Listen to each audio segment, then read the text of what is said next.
Tere!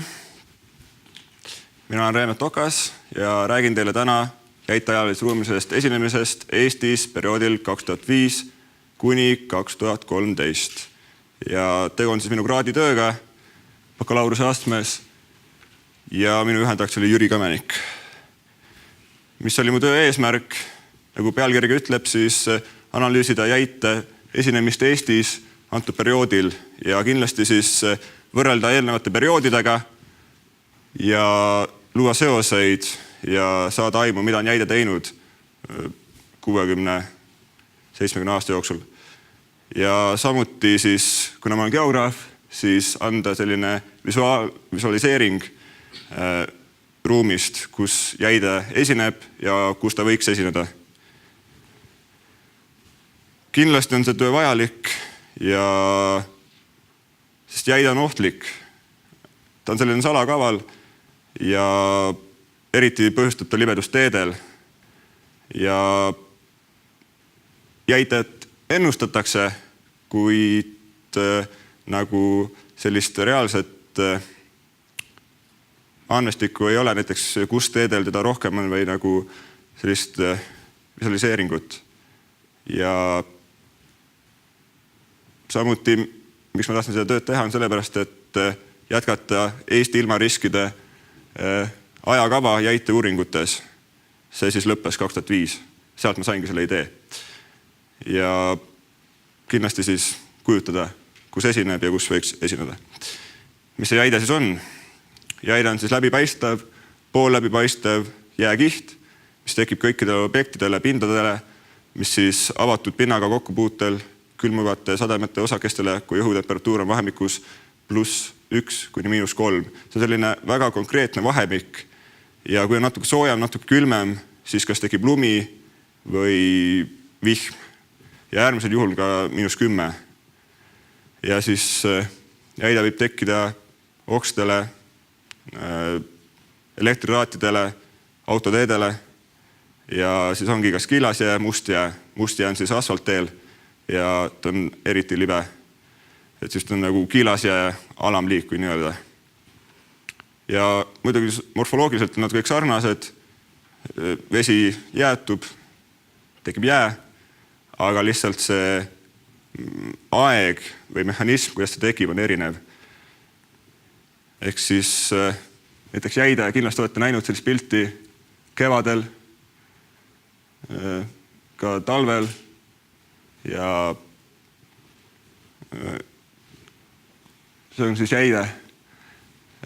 Ja selles mõttes, et kui vihm sajab, siis kõik sademed on alguses lumehelbed, sest kõrgemates õhukihtides on külmem ja mida madalamad nad laskuvad, siis hakkab mõjutama alumised õhukihid ja kas tekib vihm või siis lumi, sõltuvad temperatuurist.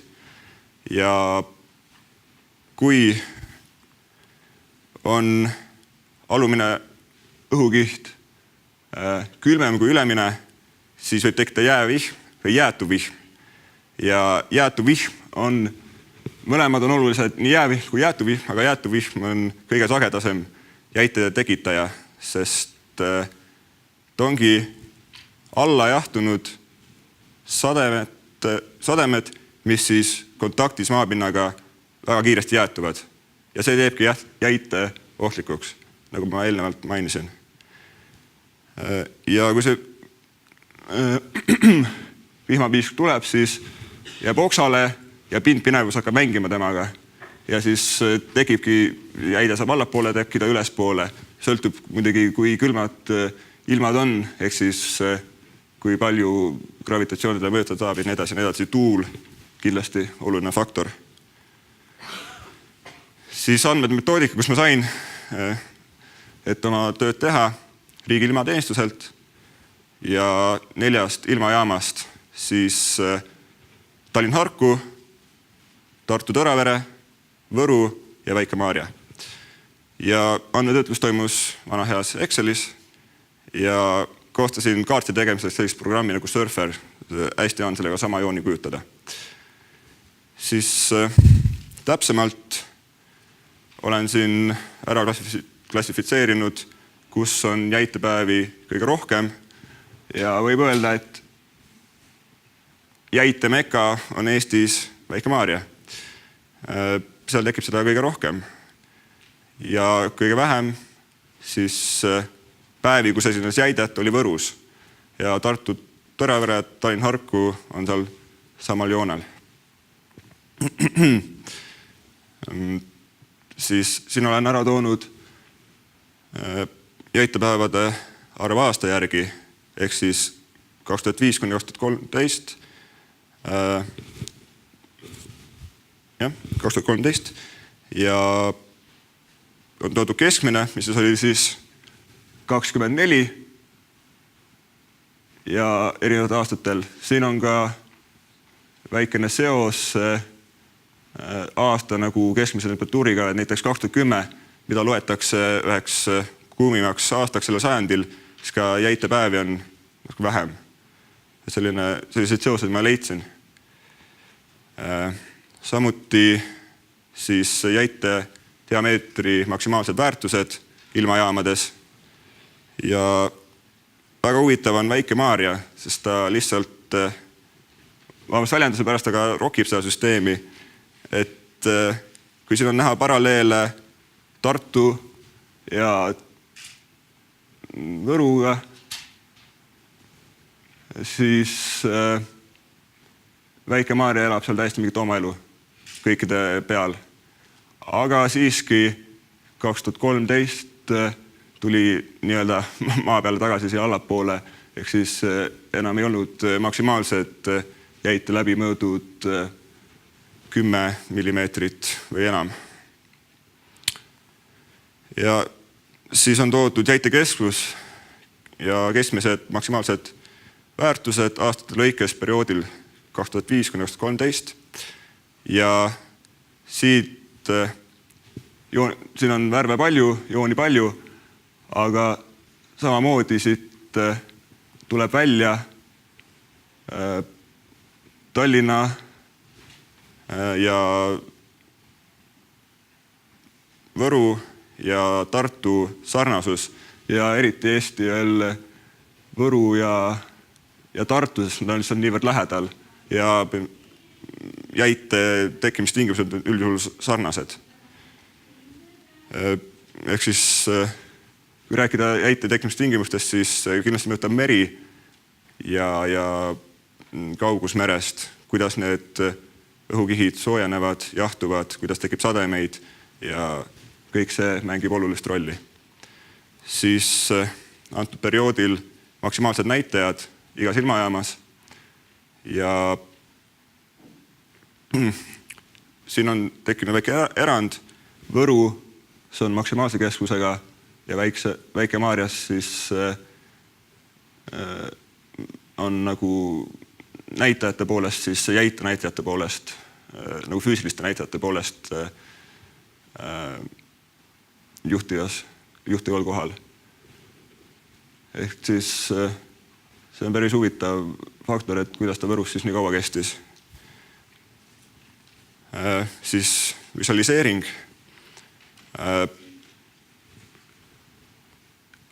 Tallinn Harku, Väike-Maarja, Tartu ja Võru. Ja põhimõtteliselt on siis näha väga hästi mere seost jäite kestvusega. Mida kaugemal merest, seda kauem kestab. Jäite siis keskmine diameeter perioodil samamoodi. Küll need arvud erinevad iseenesest vähem, aga siiski nad mängivad olulist rolli, kui jäidet mõõdetakse. Kui jäite mõõtmisest veel rääkida, siis jäite mõõtmine toimub jäitepukiga, mis siis on 3 sellist teivast, mis on siis ühendatud nööriga, omavahel 2 nööri, need on täisnurga all ja siis sinna hakkabki jäide tekkima samamoodi nagu oksale, mis siis oli eelnevalt mul slideshow alguses. Siis